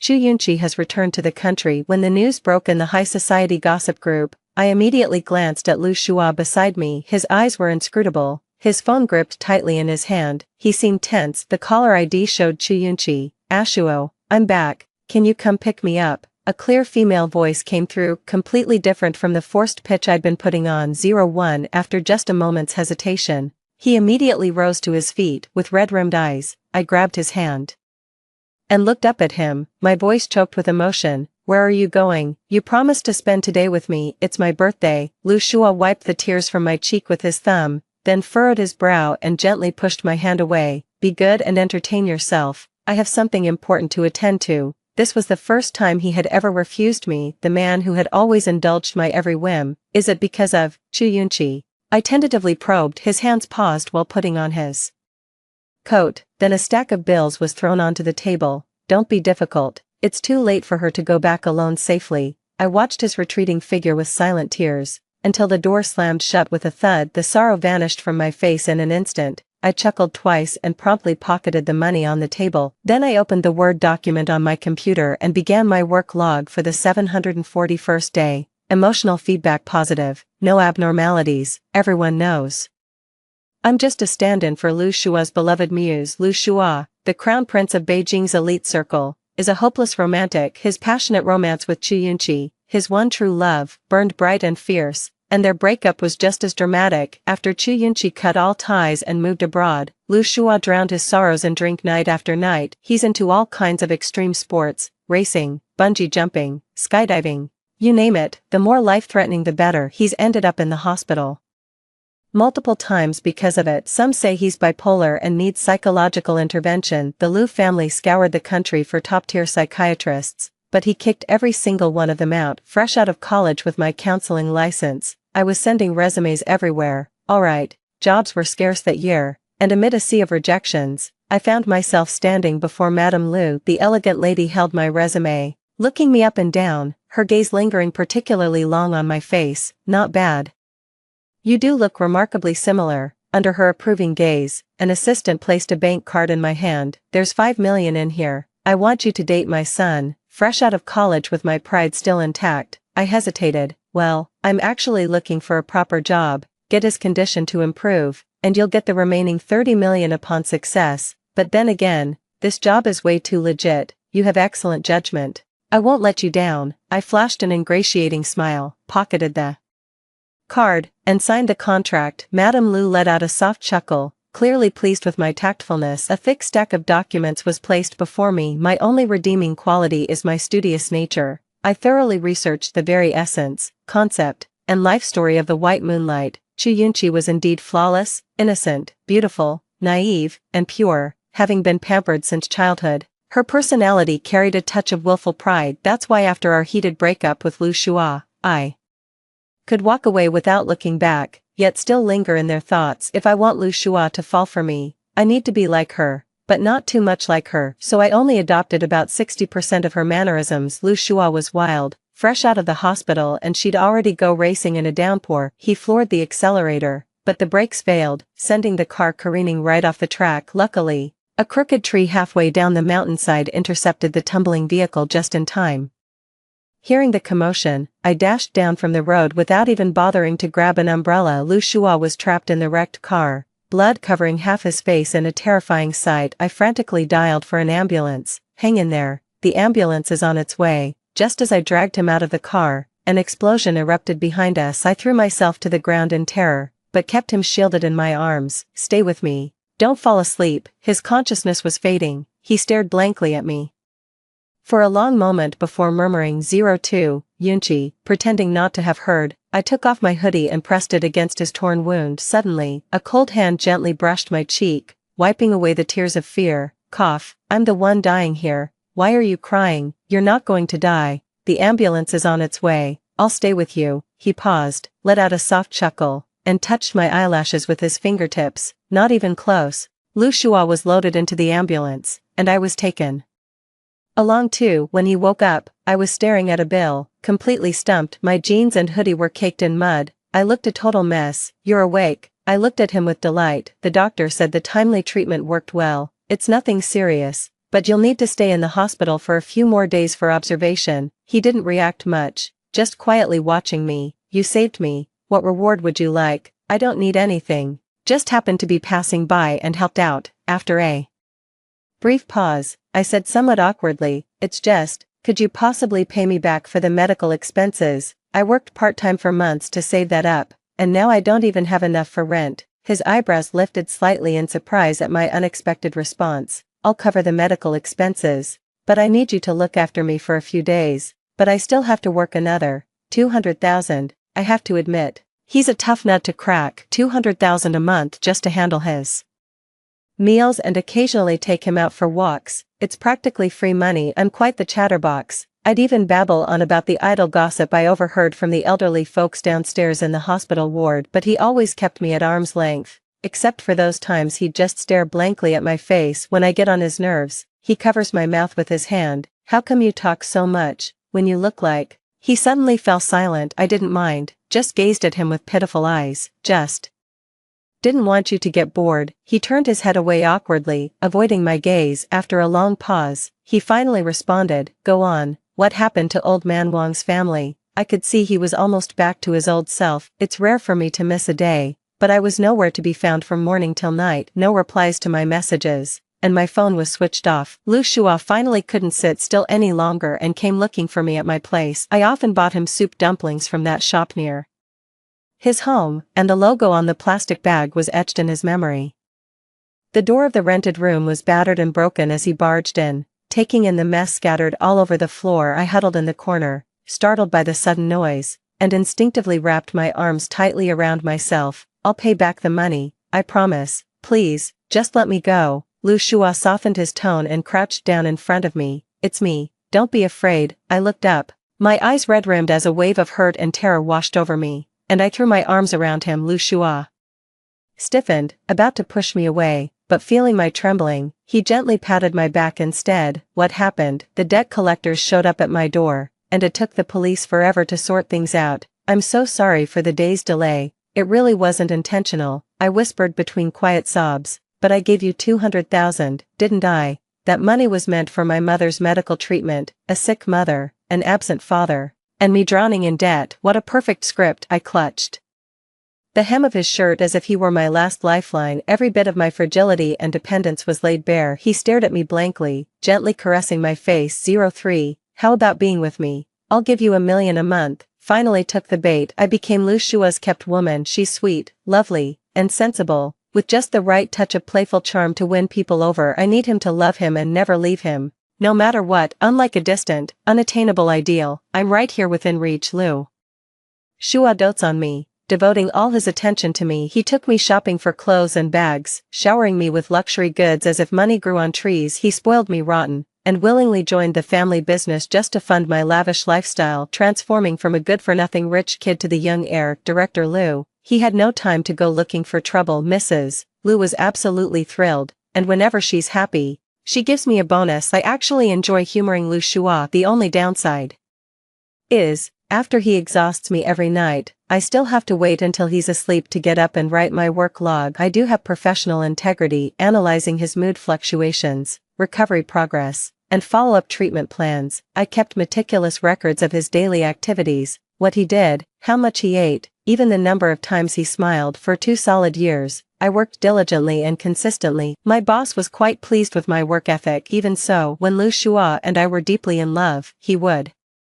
coax me with sweet words. Baby, I adore you so much, will you marry me? But I knew all too well that a substitute would always remain just that until the day Chuyunchi returns. That's when I retired and got my final payment. My phone chimed, interrupting the rhythm of my keyboard typing. What? Latest battle report at No Money No Talk. Below are 2 sneakily taken pictures. The professional intelligence operative I hired still has impeccable skills. Even images taken from hundreds of meters away are crystal clear. Chuyunchi wore a simple white dress, radiating an ethereal beauty so pure and exquisite it seemed almost dreamlike. She hasn't changed a bit. Dressed in a black suit, Lu Shua stood tall and handsome at a distance, his gaze locked with hers across the space between them. The sense of destiny is overwhelming. Their affection for each other is palpable even through the screen. In the second photo, they are already embracing. Chuyunchi held Lu Shua, gazing at him with tender affection. Lu Shua smiled with tender affection. It seems the old flame between them has been rekindled even through the screen. I wanted to congratulate the reunited couple. I don't get it. Under the circumstances, I changed the work log document into a performance report, quickly pasted the 2 photos into the document, sent them to the client with 1 click. Boss, the young master's emotional state has skyrocketed. The treatment cycle can be concluded as he's fully recovered. Client, bravo, bravo, bravo, come in. Tomorrow to sign the termination agreement and receive your final payment. Understood, boss. To celebrate, the birthday cake on the table became my midnight snack. A cake that costs 100 grand per slice tastes like pure luxury. Birthdays just don't matter to me at all. I haven't celebrated one in years. I was so overjoyed I tossed and turned all night. I went to work the next morning with dark circles under my eyes. All bundled up in the penthouse CEO's office, I watched as Mrs. Liu signed the check with its staggering string of zeros. After 2 long years of constant anxiety, my heart finally settled into a state of calm assurance. Sure, I've been impressed with your work ethic. Have you considered joining the Liu Corporation? Mrs. Liu smiled warmly. I knew she was testing me. He chuckled twice. Why bother working when I've finally got money? I'm already planning to move abroad. Found a place there and just waiting to pay the deposit and finalize the paperwork. Madame Liu's smile grew more genuine. Living abroad sounds great. When are you heading out? Tomorrow, actually. Before I could even step out of the office building, I ran into someone I knew. It never crossed my mind that Liu Shua, who should have been all lovey-dovey with Chu Yunqi, would show up here. He despises deception, yet every word from my mouth is a lie. If this gets discovered, he'll absolutely murder me. Thank goodness I'm fully geared up with a mask today. Even my own mother wouldn't recognize me slipping past him along the wall. My heart was practically in my throat. Ning, hearing that familiar voice, my lingering hope finally withered away. 04 But I kept walking, pretending not to hear. Then suddenly, a hand grabbed my wrist. You dare ignore me? What are you doing here? He forcibly turned me around to face him. The mask covered half my face, and without makeup, the dark circles under my eyes and the redness in them were starkly visible. I looked utterly exhausted. Liu Shua furrowed his brows at me. Are you causing a scene at my mother's place just because I missed your birthday? I couldn't follow his train of thought and murmured in protest. No, I just came looking for a job. I swear to God, I'm not lying. Liu Shua let out an exasperated laugh. Isn't the money I give you enough? It's not like I'm refusing to support you. Why are you looking for a job? Thanks but no thanks. I'm out of here. When I didn't respond, he thought I was still sulking and softened his tone. Go get ready. You're accompanying me to the banquet tonight. He abandoned me last night, and now he's parading me around in public. A slap on the wrist followed by a sweet treat. But what can I say? Professional ethics and all, given the hefty sum he's paying. This is just part of the job as a kept woman. I nodded obediently. It wasn't until we entered the banquet hall that I realized this was Chu Yunqi's welcome home party. The moment I walked in arm with Liu Shua, all eyes instantly shifted between me and Chu Yunqi. The reason is simple. We were both wearing identical white gowns, looking nearly indistinguishable at a glance. Not to mention we bore an uncanny resemblance to each other. Truly, a mirror image of her grace. Chu Yunqi stood at the center, the focal point of all attention. The moment she saw me, she froze for a second, then her eyes filled with undisguised disgust. Why would young Master Liu bring a stand-in to Miss Chu's banquet? Don't you know how proud Yunqi is? He's obviously trying to provoke her. I heard Yunqi even rejected his confession last night. Compared to the real deal, Shining really doesn't measure up at all. The murmurs reached my ears. These people had only ever been polite to me because of Liu Shua's influence. Now that they know I'm about to be laid off, they've instantly switched attitudes. Shua, who's this person beside you? You've never mentioned them before. This is Ning, my girlfriend. Liu Shua deliberately paused for a moment. Chu Yunqi's face stiffened, and she pouted with displeasure. You didn't even tell me about something this important. Guess it wasn't that big of a deal after all. The two locked eyes, the air thick with tension. They were supposed to be introducing me, yet no one even glanced my way. Wedged between them, I felt like a prop in their little drama. Still, I played my part as the background character perfectly. You two go ahead and chat, I'll leave you to it. I pulled my hand free from Liu Shua's grasp and quickly stepped aside. Liu Shua's hand hung empty in the air, and he looked at me with a moment's hesitation. But just as I turned around, a glass of red wine was suddenly splashed all over me. Liu Shua instinctively pulled me aside as the wine glass shattered at my feet, but my white dress still ended up stained with red wine. He frowned and asked, "What happened?" "I'm sorry, it wasn't on purpose." The waiter hurriedly apologized to me. I caught a fleeting glimpse of smug satisfaction on Chu Yunqi's face and knew there was no avoiding what was coming. Her tactics are still so cheap.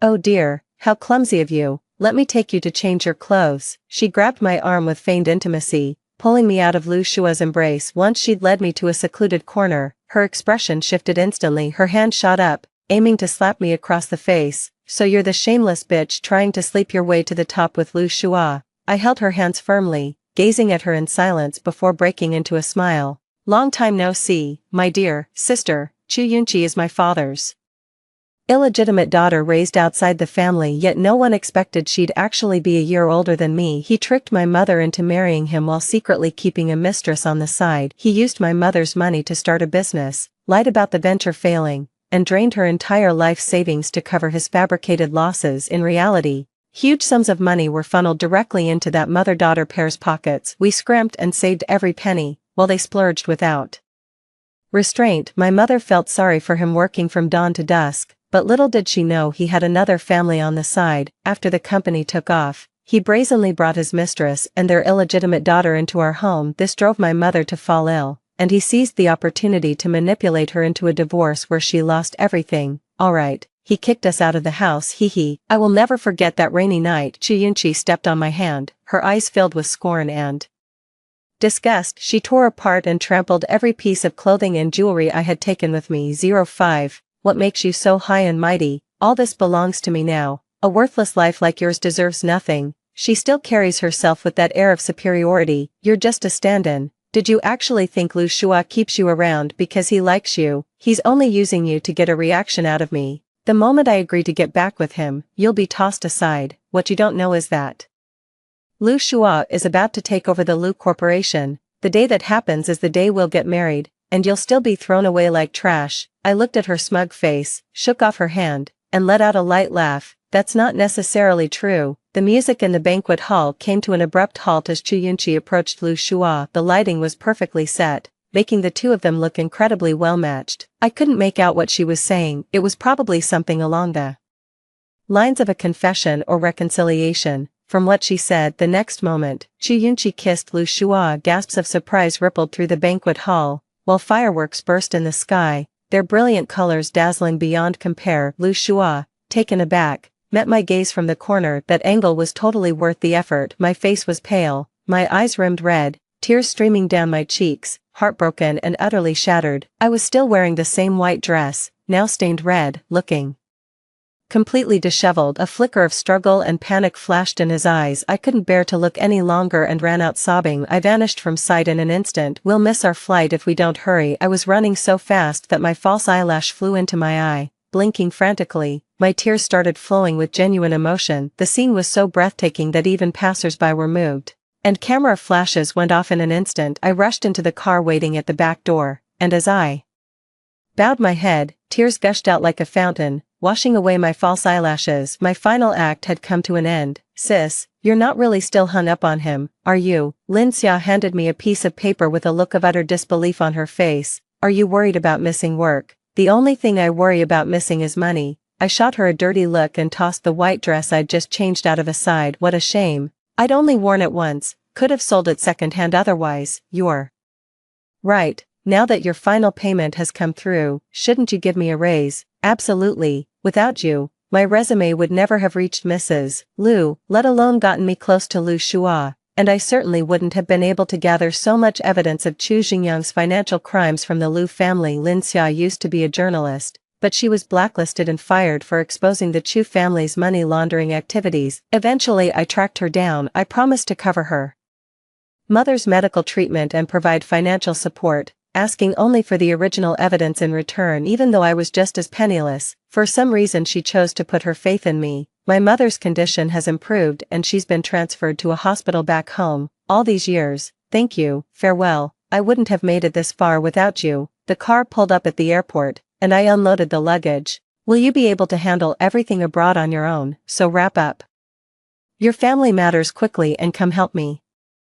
This time I've got the funds. He won't be able to blacklist you anymore. I waved at her with a grin, having no time to appreciate her tear-filled eyes. Lu Shua sent me a few messages before the plane took off. Where did you go? She's had a bit too much to drink. It was just an accident. Don't get the wrong idea. 06. It's too late now, and it's not safe outside. Send me your location. Just a moment ago, you were locked in an inseparable kiss with Chu Yunchi, and now you're checking up on me out of gratitude and courtesy towards the second boss. Ashuo, I know I don't deserve to be with you, so I wish you happiness. I typed out a long, heartfelt message with a completely straight face, my skills clearly not rusting one bit. Then, I blocked and deleted him in one swift move. Soon enough, His call came through, I blocked him again and powered off my phone. I took a contented sip of champagne in first class. I slept fitfully on the plane, haunted by memories of when I was kicked out of home. I had just graduated high school and was crammed into a tiny rental with my mom. Later she was diagnosed with brain cancer,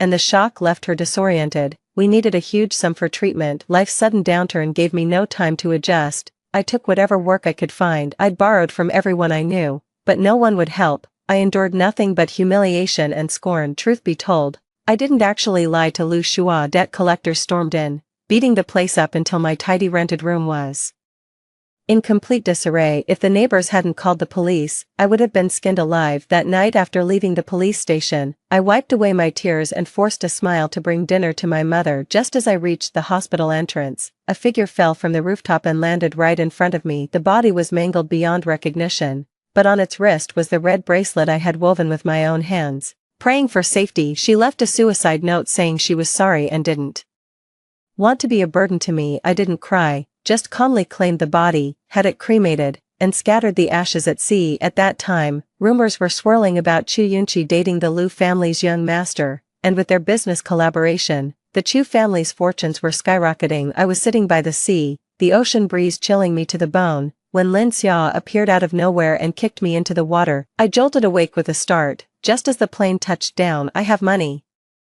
and not just from two generous benefactors. While Lu Shua learned the ropes of managing the company, I seized every chance to pick up knowledge on the sly. I loved sticking close to him no matter what. I invested the allowance he gave me in quite a few ventures. With my natural talent, every venture is a guaranteed success. Over the years, I've managed to accumulate quite a fortune, so I plan to start a media company abroad first, lay low and grow steadily. The Chu and Lu families can't reach their tentacles here for now. I pick up new skills remarkably fast, otherwise I wouldn't have obtained my counseling certification in just 2 weeks. The company has grown to a decent size. After working late into the night, I left the office and saw 2 trending topics as soon as I opened my phone. Young Master Lu and Miss Chu's engagement banquet, a happy ending for the lovers. Trending, Cinderella on the run, a beauty with a fragile, ethereal vibe. The first item is the official announcement released on both corporate websites. It's clear both parties attached great importance to it, with promotional notices flooding every platform. The entire internet was showering them with blessings. Coinciding with the same day Lu Shua held his inheritance press conference for Lu Corporation, the second item wasn't as significant, tucked away in an obscure corner. It's that side profile photo of me running out of the banquet hall in tears, captured by a passerby that day. The image quality is a bit blurry, but it can't hide her beauty. The wine-splattered dress actually gives off a designer vibe. It really captures that aesthetic of fragmentation feel. I admired it with satisfaction for a while, then hit save. This is definitely a core memory photo. The top comment on the original Weibo post read, "Don't you think this person looks just like the Chu family's eldest daughter? They're practically identical except for the eyes." Soon enough, both the comment and the blogger were taken down. There's no need to guess who was behind it. But since when has Chu Yunqi become so sensitive? Good thing I saved it quickly. I never expected Lu Corporation's marketing to be this aggressive. They're even buying ads overseas now, but who would say no to easy money? I'm happy to ride the wave. 07 The next day, the topic was trending again. Lu family heir absent from engagement banquet. Expected, yet still surprising. Lu Shua appeared at the company entrance, clad in a trench coat. His face was as dark as a thundercloud.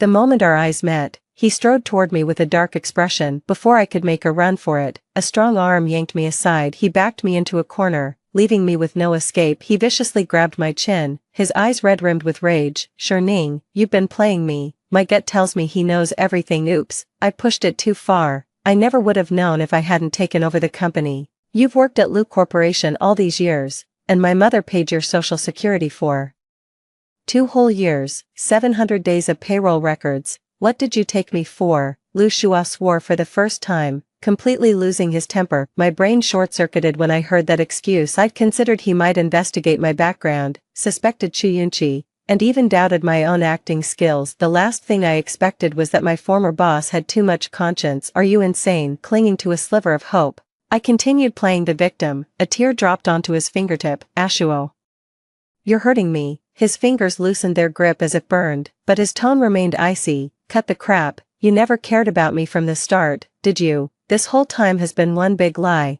I guiltily averted my gaze, but he forcefully turned my face back to his, staring into his eyes. I saw the desperate plea hidden within them. Ugh, the contract never said anything about providing after-sales service. Mr. Liu, let's call this a mutually beneficial arrangement. You used me as a substitute.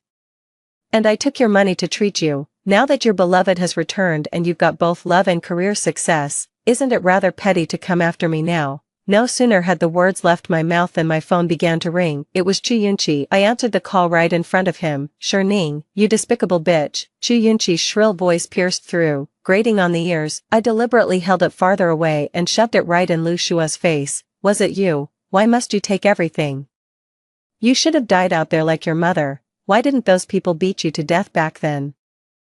I've heard these words so many times they're practically ringing in my ears. Yet Lu Shua's pupils contracted sharply with an expression of utter disbelief. Who would have thought that the pure and kind-hearted white moonlight in his heart could have such a side to her? Seeing his utterly disillusioned expression struck me as rather amusing. He remained silent for a long while before finally speaking, his voice slightly hoarse. What did she do to you? The stream of curses from the other end of the line abruptly cut off, the tone shifting sharply. Ashuo, how did you? Lu Shua reached out and hung up the call directly, then asked again, what did she do to you? She destroyed my family, drove my mother to her death, and tried to kill me. I looked calmly at Lu Shua, seeing the stunned heartache in his eyes. Seizing the opportunity, I broke free from his grasp. You'd actually believe that? I'm not that stupid. Lu Shua froze, unable to voice any words of confirmation. You're far too busy to listen to me dwell on past pains. President Liu, you should head back early. There are plenty of people waiting for you over there.